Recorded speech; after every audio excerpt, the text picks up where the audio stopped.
Olá pessoal, bem-vindo a mais um Literatos.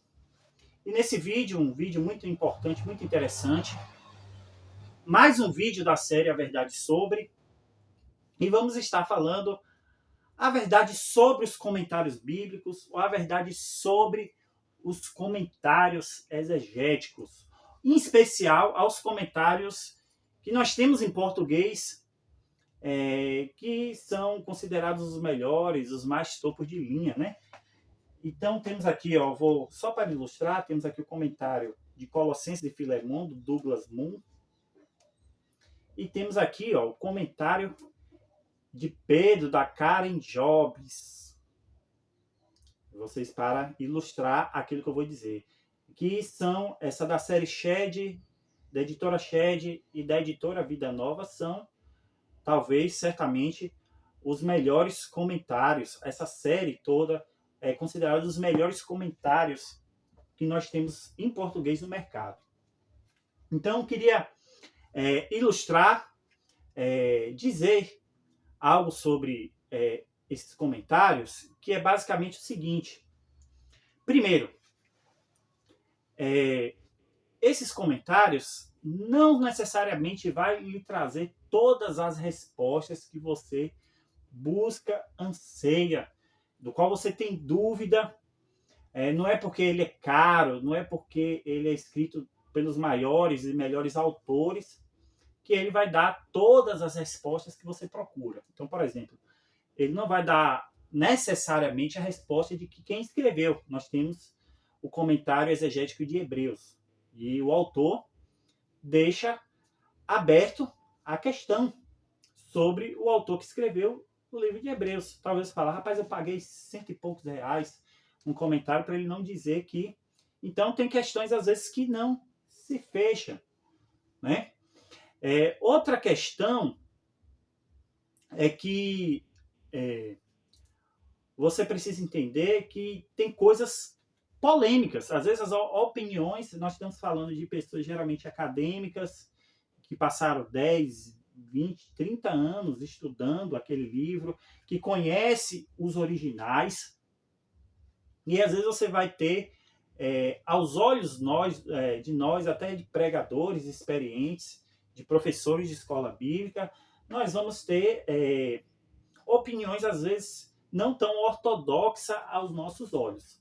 E como eu vou ilustrar isso? Por exemplo, o autor do comentário exegético de 1 Coríntios, ele chega a afirmar de que algumas opiniões sobre Paulo, sobre a questão da mulher, o papel da mulher na igreja, entra em contradição alguns daqueles versículos. Então, em um momento ele fala que a mulher tem um determinado lugar, mas em outro versículo ele fala que não.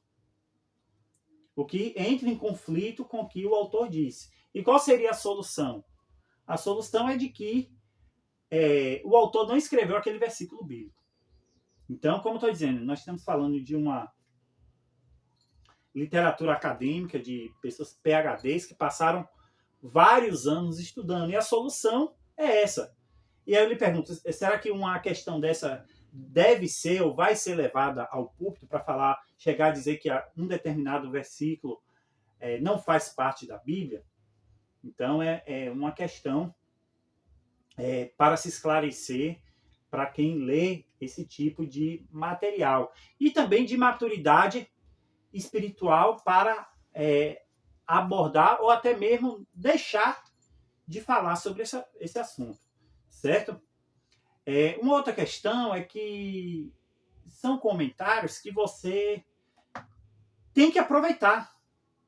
Não é porque um livro tem lá mais de 1000 páginas, você gastou 100, 200 reais no livro, não é para enfeitar a sua prateleira ou dizer que você conhece, ou que você tem, ou que você supostamente lê.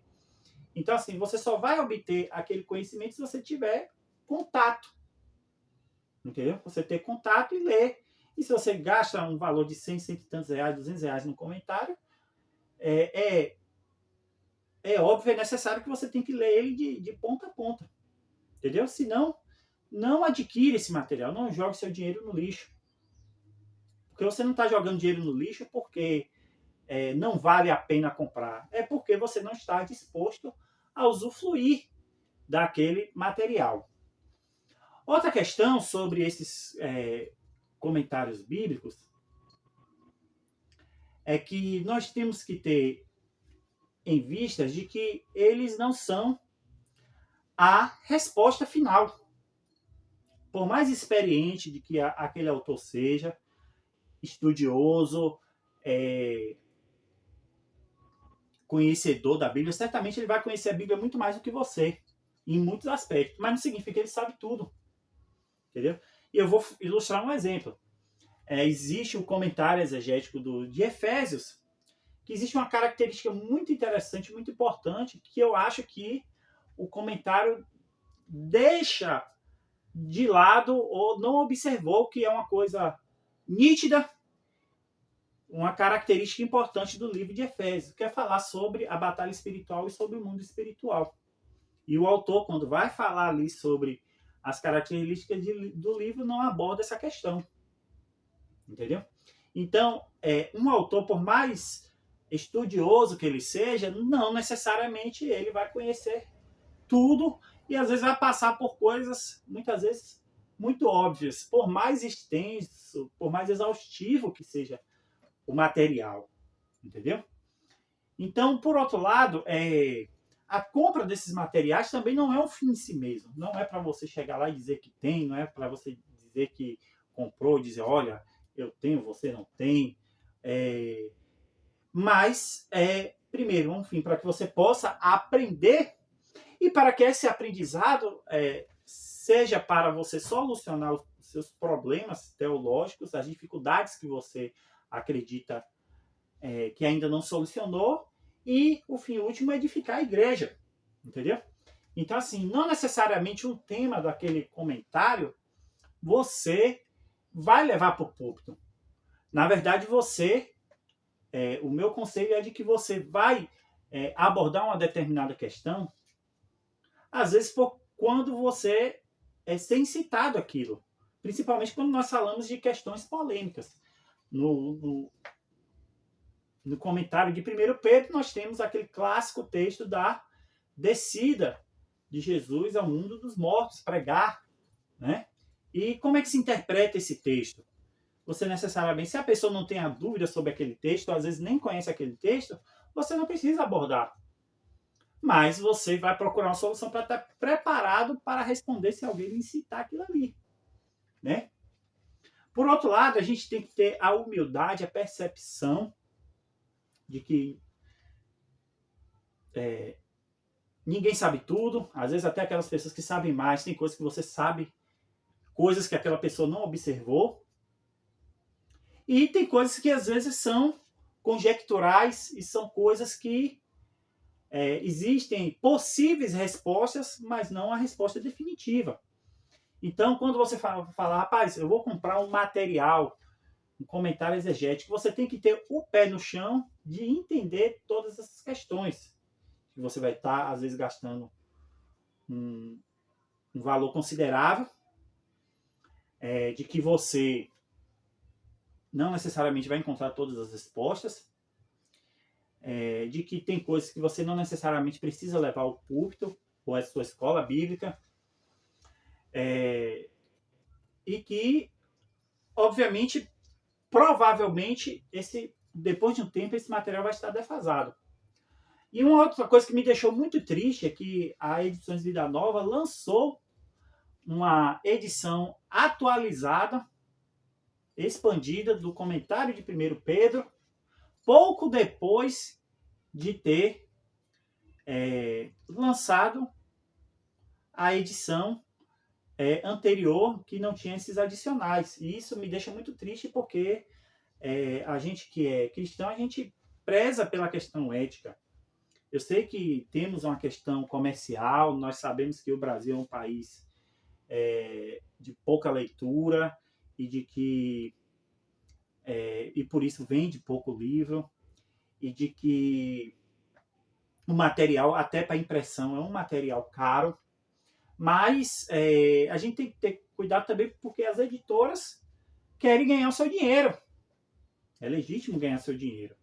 Mas, às vezes, escorrega, ao meu ponto de vista, em questões que seriam desnecessárias. Por que já não lançar uma edição mais atual? Mesmo que acrescente um preço maior.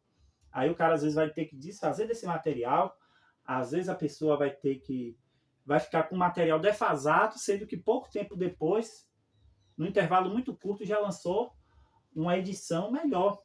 Entendeu? E a gente tem que ter cuidado, a gente que consome literatura, para entender de que a gente também está num comércio, não é? A gente está num comércio em que precisa gerar dinheiro, que precisa vender, e às vezes a questão comercial passa por cima de certas questões que, ao meu ver, não são tão éticas. Entendeu? Então, espero que tenham gostado desse vídeo e que tenha esclarecido para que você possa estar ciente. Mas uma coisa interessante, antes de terminar o vídeo, é o seguinte. Tome cuidado, eu falo isso que eu já cometi esse erro. Hoje eu tenho aqui um comentário Vida Nova, aquele de volume único, e para mim eu consultei muito pouco, e hoje, no momento, é quase que inútil. Eu investi R$100 e poucos nesse livro que eu poderia investir em um comentário mais expandido, como Wiersbe, ou como Matthew Henry, ou até mesmo num comentário de volume único, e teria mais um comentário de volume único. Entendeu? Então, preste atenção e reflita muito antes de consumir materiais de estudo bíblico. Então, espero que tenham gostado, pessoal. Vamos deixar aí nossa chave Pix para você contribuir com o canal, para expandir e melhorar o nosso conteúdo. Estamos no Kawai, com o mesmo nome, com conteúdo exclusivo que não está em outra plataforma. E até a próxima.